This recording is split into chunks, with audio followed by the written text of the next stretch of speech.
Do you ever catch yourself thinking, I do so much for other people, I do so much for everyone around me, my family, my friends, my colleagues, but no one ever does anything for me? If you ever felt that way, even for a second, then you need to watch this video. Let me tell you something about you.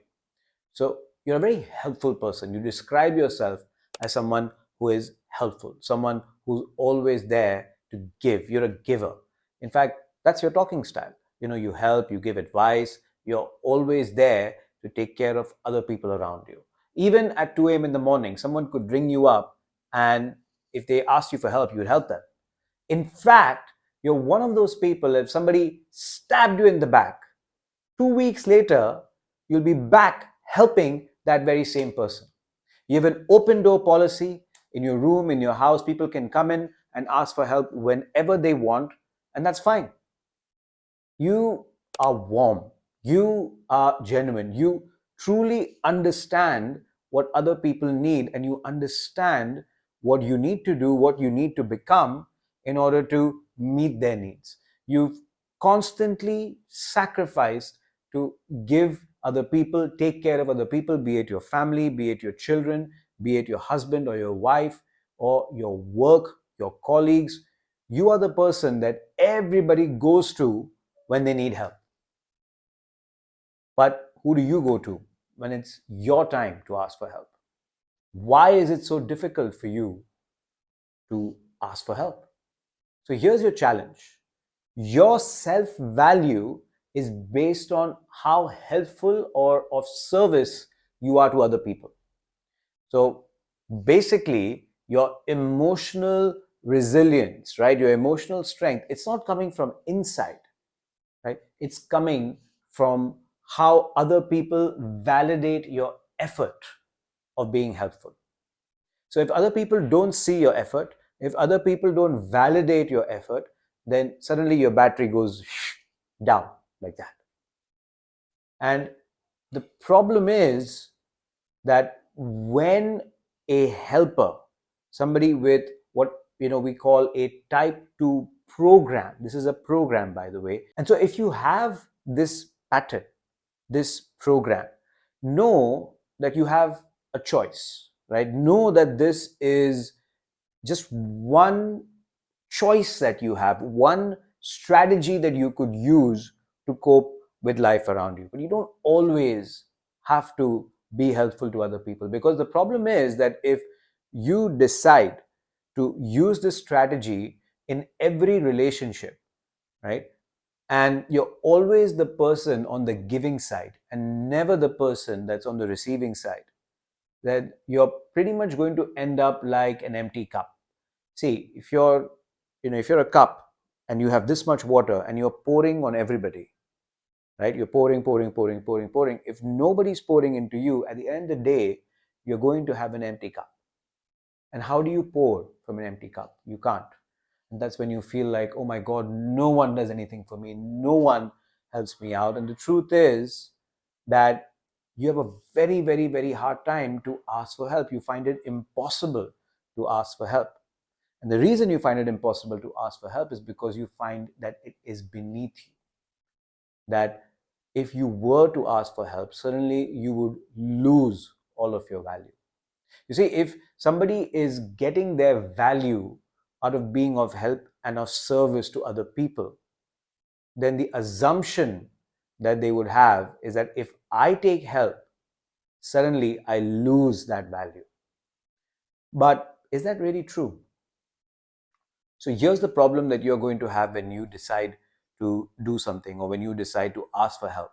You find it impossible to ask for help because, number one, at the conscious level, you are the helper. At the conscious level, you are the giver. So how could you possibly be the one that's asking for help? That's at the conscious level. But the thing is, this program, it goes deeper. See, at the subconscious level, what's actually happening is that if you get your value from helping other people, by asking for help, what does that say about your value?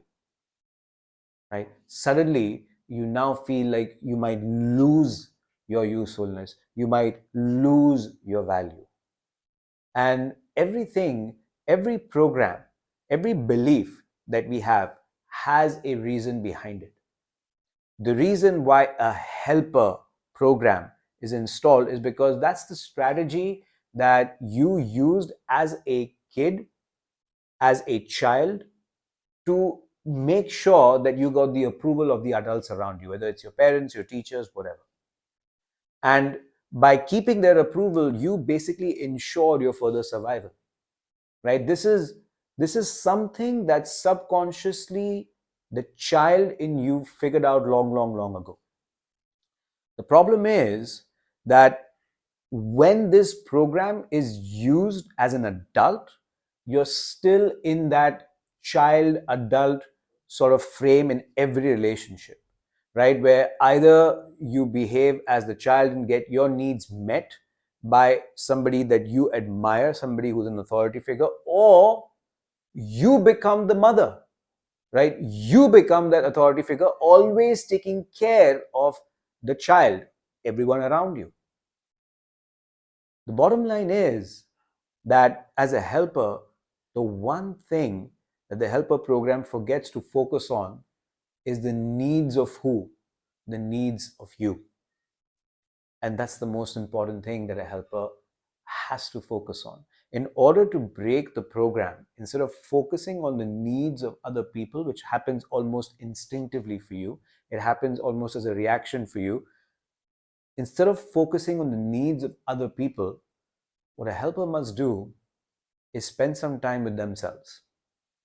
Spend some time understanding their own needs.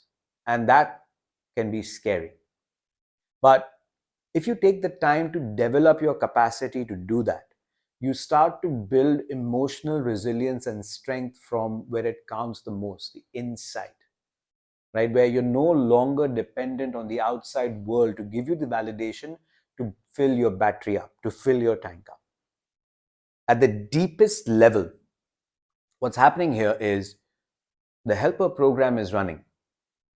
It's preventing you from asking for help. If you ask for help, then you believe you become less valuable. If you become less valuable, then you believe you are less loved, that your needs will be less met, because that's what you learned as a child. And if you are less loved, then it means that you are less likely to survive. And it just means that you're more likely to die. And I know that this sounds very dramatic, but ask yourself, when you're in a situation where you might lose a person or you might lose a relationship, or that you feel like nobody's there for you, that hopelessness, right, that sense of depression, I know that you've been through that. And doesn't it feel a lot like life is ending, even though somewhere you know that it's not true, but it feels in that moment that it is. In order to get out of that, a helper must develop his ability or her ability to take care of their own needs themselves. Even if part of that means to be able to ask other people to take care of their needs for them. It doesn't mean that you let go of everyone else and you just spend time by yourself and you do everything by yourself. Not at all. You spend time by yourself to understand your own needs, but then once you understand your own needs, what do? You ask people for them, just like people ask you. If you're somebody who's struggling with the program, so this is a program, it isn't you. The real you is the person who's underneath the program, who's beyond the program, who is much, much, much, much, much more than this program. And if you want to uncover your true emotional resilience, your true emotional strength, if you want to feel real, authentic connection, not a connection that feels fake or feels like it's one way, but if you really want to start leading yourself and leading your family, leading yourself at work, leading your company, leading your team, then I have something brilliant that might interest you. There's a link in the description below. Go click on that link It'll take you through an amazing offer that we have, a community that we have, which I think will help you become and overcome this program so that you can do much, much, much more. And I also have a free assessment. If you're not sure if this program is yours, if you're not sure, whether this is something that you're struggling with, or, maybe there's another program, another place in your life that you're stuck and you want to know more about that, we also have a free assessment that you can go down in the description below, click on that and go and see a free assessment, which will then tell you more about the program that you're struggling with so that you can figure out a way. And we also tell you, by the way, in that free assessment, what you need to do to figure out a way in order to break free. So this has been Jay, and I hope this video has been helpful. If you find it to be helpful, don't forget to like, don't forget to subscribe, don't forget to share this with somebody who might need to hear this. Thank you so much. I'll see you next time. Bye-bye.